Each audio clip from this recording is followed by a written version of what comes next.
अस्सलाम वालेकुम। Welcome to Biobrain and I am Rafi Khan. आज का हमारा टॉपिक है 5 किंगडम क्लासिफिकेशन सिस्टम। तो आइए आज के टॉपिक का आगाज करते हैं। 5 किंगडम क्लासिफिकेशन सिस्टम। इन 1993 एक फ्रेंच बायोलॉजिस्ट थे ई चैटन, जिन्होंने दो टर्म्स इंट्रोड्यूस करवाई। One is prokaryotic and other is eukaryotic.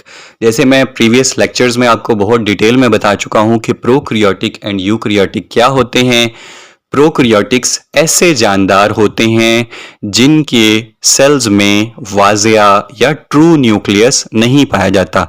वाजिया और ट्रू न्यूक्लियस से मुराद ऐसा न्यूक्लियस जो मेम्ब्रेन बाउंडेड हो। जब सेल का स्ट्रक्चर आप देखें तो देखते ही कह सकते हो दैट इज न्यूक्लियस। प्रोकैरियोट्स में वाजिया या ट्रू न्यूक्लियस नहीं पाया जाता। इनकी एग्जाम्पल है बैक्टीरिया। एंड इन्होंने जो दूसरी टर्म मुतारिफ करवाई वो थी यूक्रियोटिक। यूक्रियोटिक्स ऐसे जानदार जिनमें ट्रू न्यूक्लियस पाया जाता है।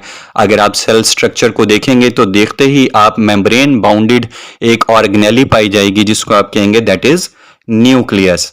तो इन्होंने ये दो टर्म्स मुतारिफ करवाई थी। इन्होंने प्रोकैरियोटिक में बैक्टीरियाज को रखा और यूकैरियोटिक में प्रोटिस्टा को रखा, फंजाई को रखा, एनिमल्स को रखा और प्लांट्स को रखा।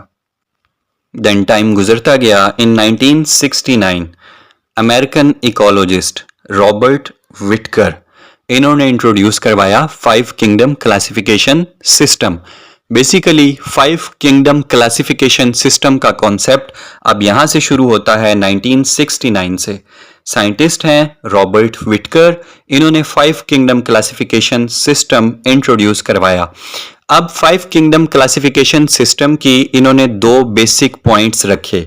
फर्स्ट पॉइंट जो था वो था लेवल ऑफ सेलुलर ऑर्गेनाइजेशन, के सेल्स का स्ट्रक्चर बेसिकली क्या है, ऑर्गेनेलिस का सेल्स के अंदर स्ट्रक्चर क्या है।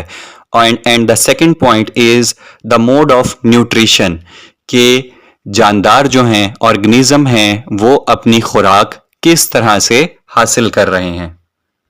इस तरह 5 किंगडम क्लासिफिकेशन सिस्टम के दो पॉइंट्स बुनियाद बने, एक सेलुलर ऑर्गेनाइजेशन और दूसरा मोड ऑफ न्यूट्रिशन।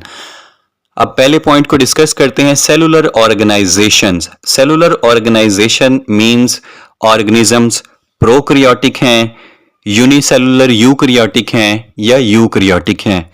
प्रोकैरियोटिक में बैक्टीरिया और आर्चिया को रखा, जबकि यूनिसेलुलर यूकैरियोटिक में प्रोटिस्ट आ जाते हैं और मल्टीसेलुलर यूकैरियोट्स में फंजाई, प्लांट्स और एनिमल्स आते हैं। मोड ऑफ न्यूट्रिशन अगर हम दूसरे पॉइंट को डिस्कस करें तो मोड ऑफ न्यूट्रिशन बेसिकली 3 तरह की होती है। एक है फोटोसेंसिस। अब आपको पता है प्लांट्स जो हैं वो फोटोसेंसिस करते हैं और फोटोसेंसिस के जरिए अपनी खुराक खुद तैयार करते हैं, यानी कि ऑटोट्रॉफ होते हैं।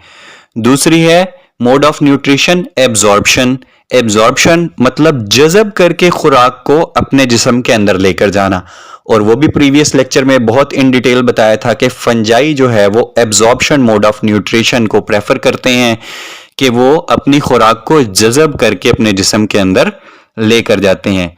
और थर्ड मोड ऑफ न्यूट्रिशन है वो है इंजेशन। जैसे कि एनिमल अपनी खुराक को खाकर मुंह के जरिए बॉडी के अंदर लेकर जाते हैं, और यूनिसेलुलर अगर जानदारों की बात करें लाइक बैक्टीरिया वगैरह, उनका कोई स्पेसिफिक माउथ नहीं होता जहां से वो खुराक को अंदर लेकर जाएं, तो वो इनगल्फ करते हैं खुराक को अपनी बॉडी के अंदर। कैसे करते हैं ये डिटेल में हम इंशाल्लाह अपने अगले लेक्चर्स में पढ़ेंगे।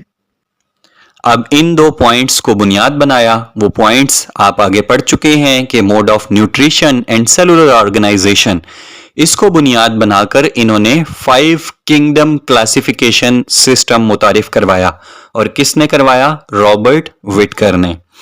मींस इन्होंने 5 किंगडम क्लासिफिकेशन सिस्टम मुतारिफ करवाया, 5 ग्रुप्स बनवाए जिनमें ऑर्गेनिजम्स, दुनिया में पाए जाने वाले तमाम जानदारों को रखा जा सकता था।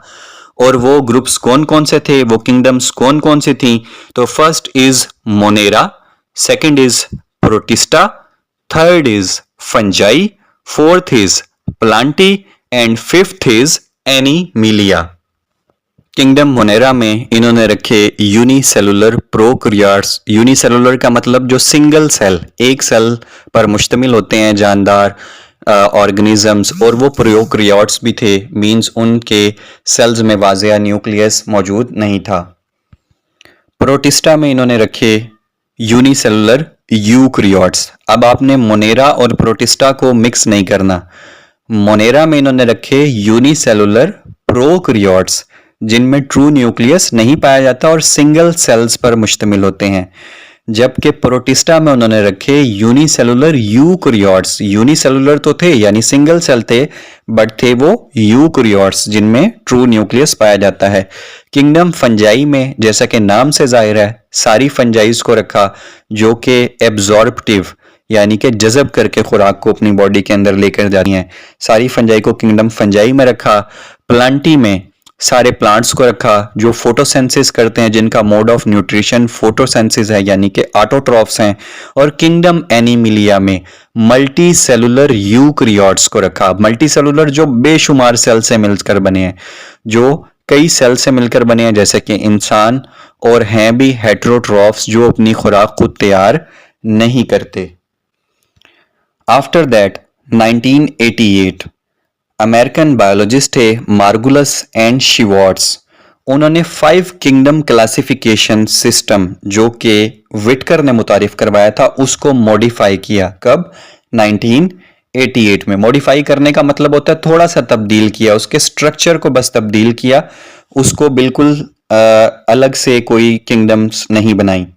अब इन्होंने कैसे स्ट्रक्चर को तब्दील किया? आपको याद होगा अभी मैंने बताया है कि जो विटकर ने 5 किंगडम क्लासिफिकेशन सिस्टम दिया था उसमें उसने 2 बेसिक पॉइंट्स रखे थे, mode of nutrition and cellular organisation. इन्होंने बस क्या किया, एक बेसिक पॉइंट का और ऐड किया और वो थी जेनेटिक्स।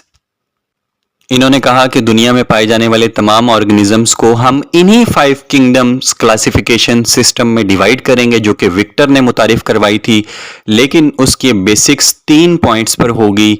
एक है सेलुलर ऑर्गेनाइजेशन, सेकंड है मोड ऑफ न्यूट्रिशन और थर्ड है जेनेटिक्स, कि उनके सेल्स का स्ट्रक्चर्स क्या है, वो प्रोकैरियोटिक हैं या यूकैरियोटिक्स हैं, अपनी खुराक किस तरह तैयार करते हैं या किस तरह हासिल करते हैं, खुराक तैयार करने का तरीका, और तीसरा उनकी जेनेटिक्स क्या है। इन 3 बेसिक पॉइंट्स को मद्देनजर रखते हुए उन्होंने विटकर के ही बनाए हुए 5 किंगडम क्लासिफिकेशन सिस्टम में कुछ ऐड नहीं किया, किसी किंगडम का इजाफा नहीं किया, वो 5 ही रहने दी। जो कौन कौन सी थी?